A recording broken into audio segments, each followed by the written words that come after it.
Good morning, everybody. It looks like there's 10 folks so far, so we're going to wait just another 30 seconds or so and see if folks make it on, and then we'll get started. Hopefully you're getting on okay.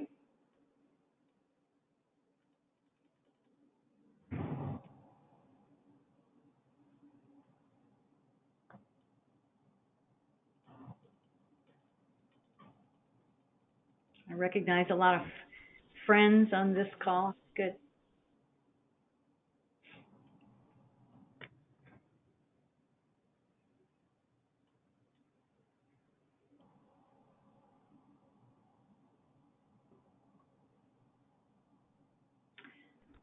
All right, Roxy, I think we should get started, and folks will probably drift in.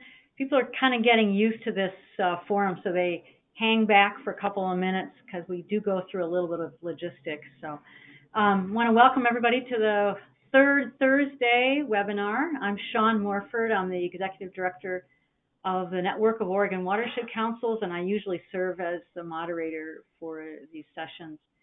And as many of you know, we do these third Thursday webinars now on a regular basis, and this is a really good chance for information exchange and training opportunities.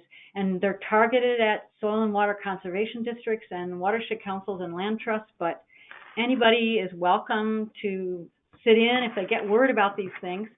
We try and let our partners know as much as we can. And I noticed that we have folks from a few other organizations besides the ones I just mentioned. So Oregon Water Resources Congress has a representative on the call, Ducks Unlimited, Trout Unlimited, and there's an OWEB staff member who's registered. So welcome everybody to this. So in a minute, I'm going to introduce to you Roxy Nair, but I want to just give you a couple of comments in the housekeeping arena, mainly about how you can participate in this webinar and make it interactive. There are a couple of ways. Everybody's muted by default, but there's a couple of ways you can interact. One is to click on the little icon, hand icon that you should be able to see on your screen. And I will be watching for those hands. And if I see your hand go up, I'll look for an opportunity to interrupt Roxy. And I'll unmute you so you can ask your question or make your comment. The other way is to simply type your question or comment in the answer or the question box, and I'll be monitoring those as well. So I'll look for a moment to ask Roxy if she could take that question. I just want to say a quick note about our next webinar. We do these every month on the third Thursday, as I mentioned. So the next one is going to be Thursday, June 21st. And I'm very excited about this one coming up because all 6 OWEB regional reps are going to be on the call. So it'll be a very active session, and it'll be an hour and a half time. And they gave a presentation to their own board in one of the past OWEB meetings. And it was such good information, I asked them if we could do it on a webinar for everybody. Basically, they go through each of the criteria for the review teams and break it down. So you get a really good insight on how the review teams evaluate the restoration grants, primarily restoration grants, but all of the grants. So that's June 21st, Thursday, June 21st at 10 o'clock in the morning. So I encourage everybody to put that on the calendars. If you have any topics that you would like to have on a webinar, on one of these webinars, we do have some openings, especially in the fall.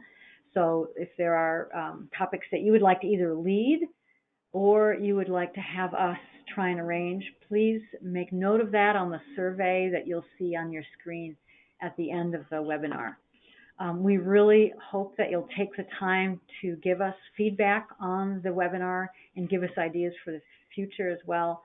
Our funders really depend on us to tell them the difference that their investment makes. So we want to make sure that we get some good feedback from you all. So on to today's webinar. Very important topic. We've been hearing a lot of questions and concerns from folks about the nationwide 401, I've done that before, 401 program. And Roxy Nair gave this presentation briefly at the Connect conference last month, and we asked her if she could come back and do it on a webinar for a wider audience.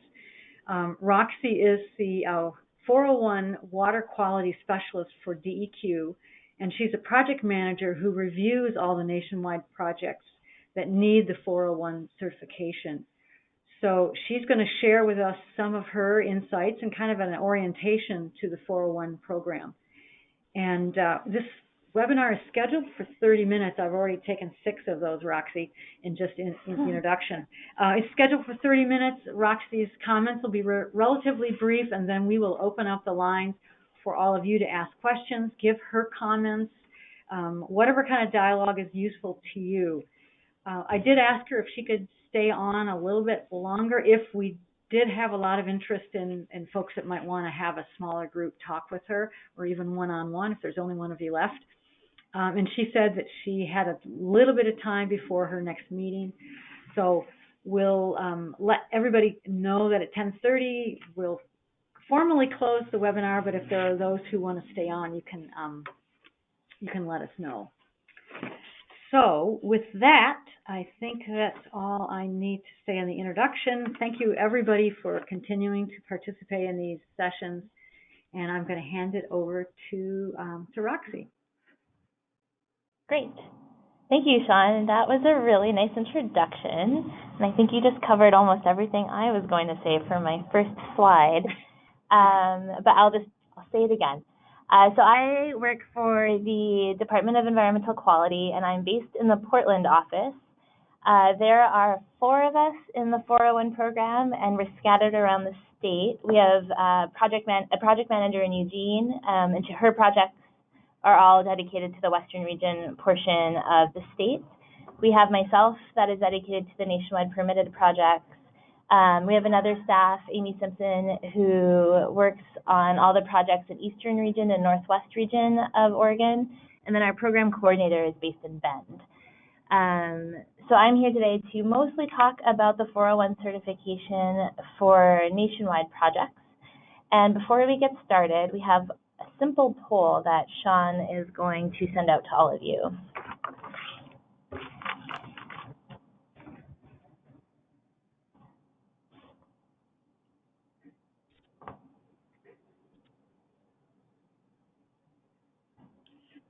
So the votes are coming in rapidly. So far, it looks like most people are kind of in the middle. Roxy, 50% of them said a little familiar, 31 said moderately, and 6% have never heard of it before today, 13% very familiar. Gotcha. So it looks like a really good mix, but most folks have some familiarity with the program.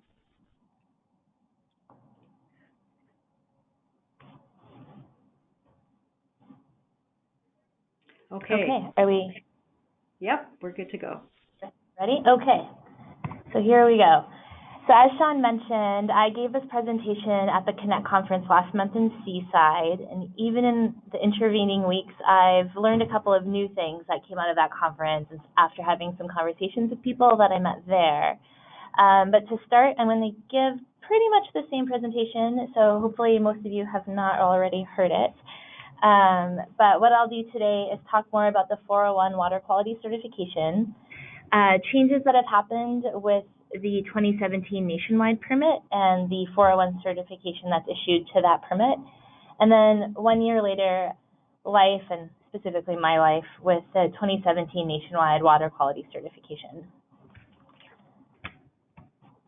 So the 401 water quality certification certifies that a project meets state water quality standards. It's a requirement of the Clean Water Act that any project requesting a removal fill permit from the Corps of Engineers receives this layer of review first to give the state an opportunity to review a project that's impacting state waters and wetlands, to make sure that state water quality standards are still being met by this decision that's happening at the Corps of Engineers.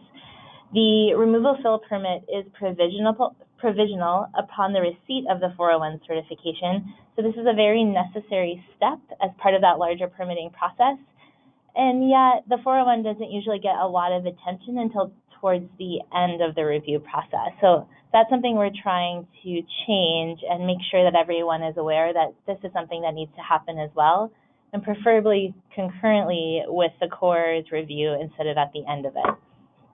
So there's a few steps that need to happen first before DEQ does receive word that there's a new project being considered for a permit. The Corps of Engineers and DSL receive the joint permit application from an applicant, and it's the Corps' determination on whether or not a project meets the thresholds for the nationwide permit or the standard individual permit. First, that determination needs to be made before DEQ can start its 401 review. So what happens is that the Corps receives the application, and I think they have, give or take, 2 weeks to make a determination on whether or not an application is complete and if it's eligible for the nationwide or the individual permit. If it's eligible for the nationwide permit, the Corps project manager will email DEQ a notice saying that this application has come in, it's eligible for a nationwide, and if they know at that time, they'll specify which nationwide permit category number it's eligible for. There's over 50 different category numbers depending on project type. So those are some of the nuances that we'll get into as I discuss the 401 component of the review further. So this presentation will be focused on the 401 certification issued to nationwide permits. But if anyone has questions about the individual certification, let me know. We can talk more, or I can get you in touch with the project manager reviewing projects in that region for you. But for now, we will just continue talking about the 401 certification for that nationwide permit. So nationwide permits are issued nationally. It's a requirement of the Corps of Engineers that they have this option to provide these permits to projects that are smaller in impact to jurisdictional waters and wetlands. They're viewed as having minimal impacts, and this is especially relative to a project needing a standard individual permit. And so the nationwide permit is just a set of general conditions that are issued to projects. And within that permit, there are also specific conditions that may apply. And then the 401 certification is a general certification issued to that permit, if that makes sense. So the nationwide permit is good for 5 years, and it's renewed on a 5-year cycle. The most recent renewal just happened in March of 2017, and previous to that, the earlier version was the 2012 nationwide. So even in the last year or so, we've seen some projects that have had some crossover where they're still completing their work or they weren't able to complete their work under the 2012 nationwide. And so now we're working with them to get them certified for the 2017 nationwide and the 401 cert. So there are a variety of project category types that can receive a nationwide permit. I mentioned earlier that there are, I think, over 50, I think there's 54. And you'll see that as you're applying for a project, you might receive a nationwide permit number 14, which is for linear transportation projects, or a number 13, which is for bank stabilization. And so that permit number does have some impact, even though the certification that we issue is general. There are still some specific conditions for certain category types. So for linear transportation projects, there is impervious surface usually involved. So let's say you're removing a culvert and installing a bridge or doing work on a road. Because of that impervious surface component, you would need to provide DEQ a stormwater management plan that addresses runoff generated by your site after the project is built. But for a bank stabilization project, number 13, we actually have kind of almost two directions a 401 can go for that, because it's only partially approved for the nationwide 401. If your project incorporates bioengineering, into the design of the project, then you're eligible for this general 401 certification. But if it doesn't, then you need to go towards, or the review that'll be necessary is for the individual certification. And so that's a bit more involved. There is still a public notice period, but it's issued by DEQ instead of the Corps. The review will generally just take longer, and then the review fees are often higher for all individual projects. So those are just some nuances to note when you're reading through the conditions of the 401 cert, to make sure that if you're aiming to get one of the more general, more streamlined permits and certifications, that you meet all of those extra conditions as well. And so when you are working with DEQ to get your 401 certification, there are a few things that you need to provide. For everyone in the room, I hope this isn't new information, but with the changes that happened with the 2017 nationwide permit renewal, DEQ implemented a $985 review fee for all projects requiring the certification for the nationwide permit. There's also the requirement that a signed land use compatibility statement must be provided, and then for projects involving new and increased or redeveloped impervious surface, the stormwater management plan review and approval is still necessary. One thing I learned at Oceans Connect was that different organizations involved in these projects often have a land use compatibility statement requirement, and a lot of them all have different forms. And so if you use the joint permit application form, there's a land use affidavit under section 11 that we accept. It can be signed by the planning official and submitted with the application. DEQ also has its own land use compatibility statement if you're not using the joint permit application. But then I also learned that OWEB has its own land use compatibility statement. And amongst all of this, that it often costs money to get the signature from the planning official for the Lux review. And so what I've learned is that OWEB will not accept DEQ's land use compatibility statement, but that actually DEQ will accept OWEB's. And so there was a couple of applicants that pointed out this year that they were having to submit 2 different land use forms to planning offices and paying the fee twice to satisfy the requirements. I hadn't been aware of this, and so I feel bad. And so now I'm wanting to let everybody know that if you have a land use compatibility statement from OWEB signed, please just send us that and don't feel the need to get a second one completed. So those are the basic documents that you need to provide with your application for the 401.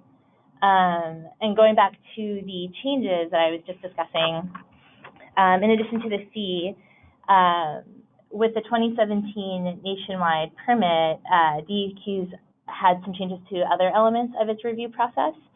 So previously, we hadn't had a lot of interaction with a number of applicants that were receiving permits for most of the category types, like restoration, bank stabilization, agricultural activities. And this was because DEQ had issued that 401 certification directly to the Corps of Engineers. So they had appended it as part of the larger permit they were issuing to applicants. So unless there was a stormwater management plan component, we had not been interacting with a lot of different groups before this change.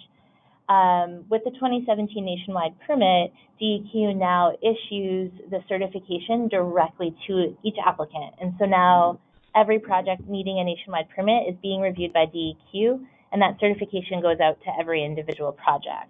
And that is why I think a lot of questions and concern have been raised in the last year, because this is new for a lot of people.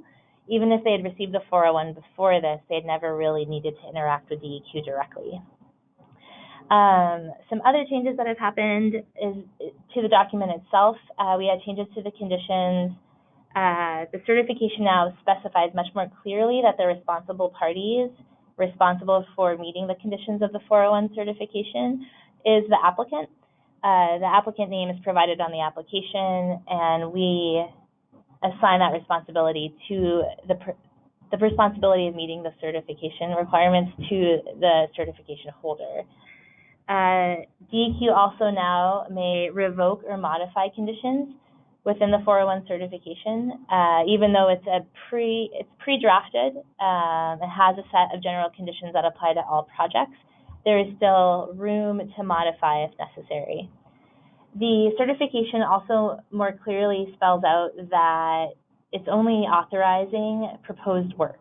So what is proposed in the final application documents is what is approved for work, and anything that goes beyond that must be approved by DEQ. So whether work is completed or not completed, that those updates need to be provided to DEQ first and received written approval in order to be in compliance with the 401 certification.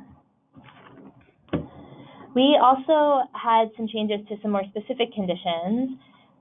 Turbidity monitoring has always been a requirement of the 401 certification, both for the individual and the nationwide permits. Previously, there was an option to do visual monitoring, but that was changed, and now all turbidity monitoring must be done with a turbidimeter. And I know that this was a surprise to many as well, and that there is an additional cost to having this equipment on site. And there were a number of smaller restoration projects that were taken off guard by this requirement last year. There is an option that if using a turbidimeter is absolutely not possible or not feasible, you may request an appeal with a proposal on how to do an alternative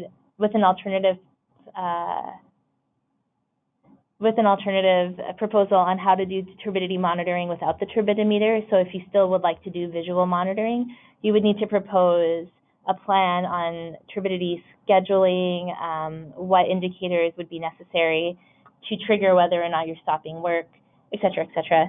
And that would need to be submitted well in advance for review and approval and potentially some negotiation there.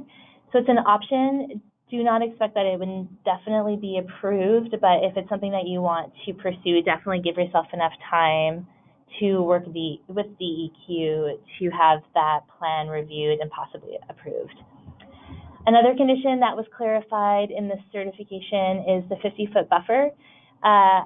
For any remaining wetlands and riparian areas on a project site, a 50-foot buffer must be clearly provided during work and afterwards. So this is especially important during construction activities to make sure that crews and equipment aren't being staged or just passing through a riparian area or wetlands, unless, of course, the work is actually happening in a riparian area or wetland and if that's been approved. Otherwise, if it's not part of the project, it should be very clearly marked and protected from activity. There was also a change to the waiver option for the stormwater management plan review. Previously, communities that held a phase 1 or phase 2 municipal separate storm sewer system, or the MS4 permit, those communities had an option where if they provided written acceptance of a project's stormwater runoff, then DEQ's review of the stormwater management plan would be waived. Going forward with the current certification, now that waiver may only be requested for projects occurring within the boundaries of a phase 1 MS4 community. And again, the applicant would need to approach that community to the appropriate office and receive written acceptance and then provide that to DEQ. The Corps of Engineers also initiated a few new nationwide categories this year. Two that I thought might be of interest to this group was number 53, the Lowhead Dam removal, and then number 54, living shorelines. These two are good to note because Lowhead Dam removal was actually not approved by DEQ for the nationwide 401. So if you have a project that you suspect will be receiving a number 53, just anticipate that you'll have to go through the individual certification process. So that means that we'll put your project out on public notice, there will be a higher review fee, and it will generally just take a bit longer to review and draft a certification for that project. Living shorelines, or number 54, is also new, and it's similar to bank stabilization, where it's only partially approved for the nationwide 401. So bioengineering is required to be eligible for the nationwide 401, and so plantings, woody debris, other natural design features need to be incorporated into the design in order to be eligible. Otherwise, same kind of situation happens where we have to put it out on public notice and draft an individual certification. Finally, 1 year later, things that I have learned now that I'm interacting with a huge number of different kinds of projects and applicants across the state. Restoration, I think, was a big conversation starter last year, and I think the certification changes affected the community pretty significantly, especially because of the fee. When the certification was rolled out last year, I think a lot of OWEB grants and other funding sources and budgets had already been planned out, so the fee came as a big surprise to a lot of groups, and that's something I'm hoping will decrease over time. Restoration groups are also really surprised by the turbidimeter requirement, so that was something else that I'd like to also broadcast widely. Another thing that I've learned this year is agricultural activities falls under number 40. This permit isn't issued very often, but when it is, it's another project type that's denied for the nationwide 401 certification. So if you think that your project might be receiving the number 40, that's another reason to get in touch with DEQ early, because it will go under an individual certification review and have a higher fee and go out on public notice and all of those things. And then finally, the other thing that I always like to mention to new applicants and who are new to this process is never to wait to the last minute to submit your documentation or your application documents to the Corps and DSL. You never know what roadblocks you might hit or what agency might be asking for on a given day. So it's always good just to have a lot of extra time ahead of your in-water work windows and any budgetary constraints that you may have. So if you can, budget for extra time. And with that, I think that is all I have for everyone today. If there are questions, let me know. I think Sean's going to take care of fielding those. Yeah. So thank you so much, Roxy. You did address some of the concerns and questions that I have heard. I'll be curious if after we do have one question I do want to read to you, but you mentioned you hope that the fee will decrease over time. So in a minute, I may ask you to talk a little bit about your hope there. But here's one question that somebody typed in. She said, I'm hoping to talk about this later, but the fee seems quite excessive for small projects. I'm thinking small grants specifically where only about $8,000 might be available for on the ground. $1,000 is a large percentage of that. Seems a little absurd, especially for a small, straightforward project. How is the lowest fee tier determined? It also seems strange to use OWEB dollars to pay DEQ, but I think will absolutely begin to paralyze small projects that directly benefit landowners and the land if this fee remains high. So maybe that's consistent with what I was asking also. Yeah. We do have a couple more questions also, but if you could just speak to that first one, sure. Roxy, if I didn't read it too fast. Yeah. No, that's good. I jotted down a couple of those points. That is not a new concern, and I don't have a satisfactory answer. The fee rules that came into place before I started in the program set out 4 different fees. They call them Tier 1, Tier 2, Tier 3, and Tier 4. And Tier 1 is $985, and it is the lowest. Unlike DSL, DEQ did not set up thresholds for the fee, and they just blanket apply it to all projects. And it's definitely been raised as a concern by staff, but I don't know how often that feedback is actually sent higher up. And so this is feedback I've heard from a number of people, and I encourage people to write in with their concerns. I don't have a good sense of how easy it is to change and to modify the fee rule, but I think it's consistent feedback that I've been receiving directly, and I don't have a satisfactory answer because that was how our fee rule was set up several years ago. Yeah. We have another question related to that, Roxy, about waivers. Is there any plan or is there any way to get a waiver for small projects? No. I'm going to jot that one down, though, because Yeah. so Two different the people best asked that.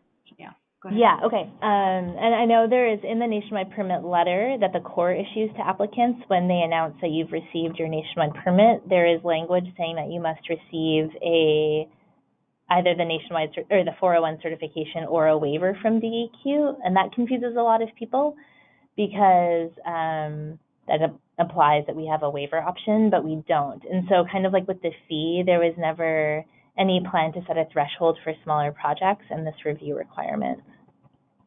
Okay, thank you. But I would like to add that we just had the renewal in 2017, and so the next renewal will be gearing up in the fall of 2020, and then official renewal will happen in March of 2022. And all of this will go out on public notice.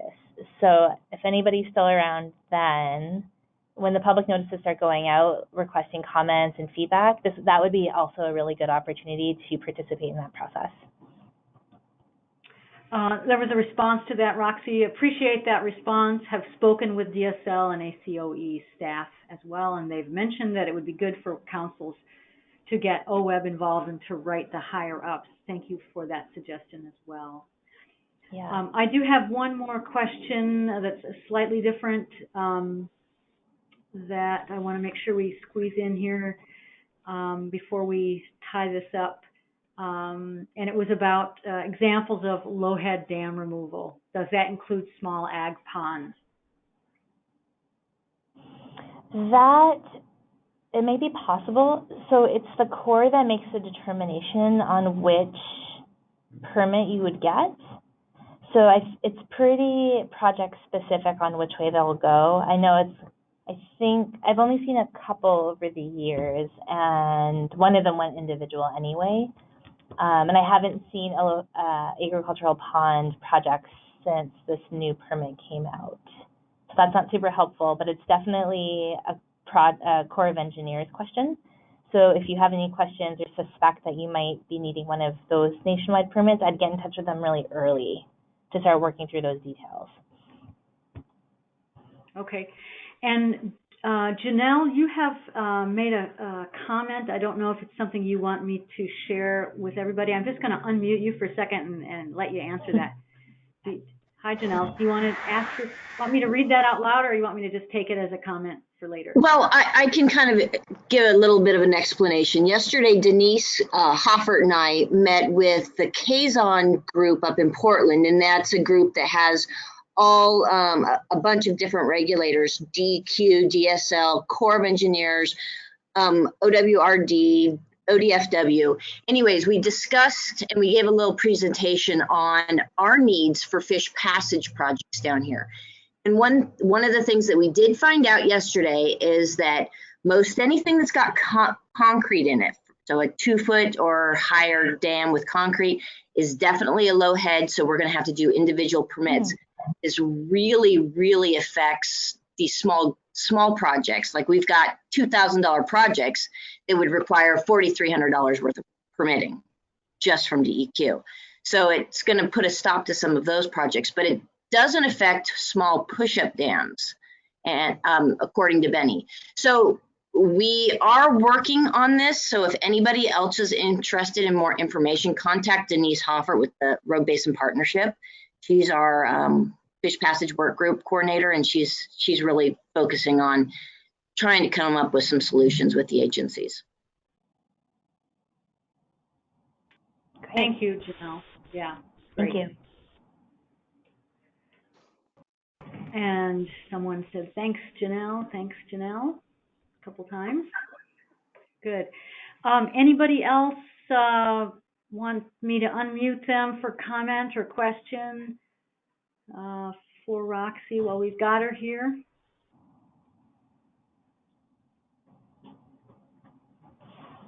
Doesn't look like it. Oh, yes, Kelly Timchuk. I'm going to unmute you.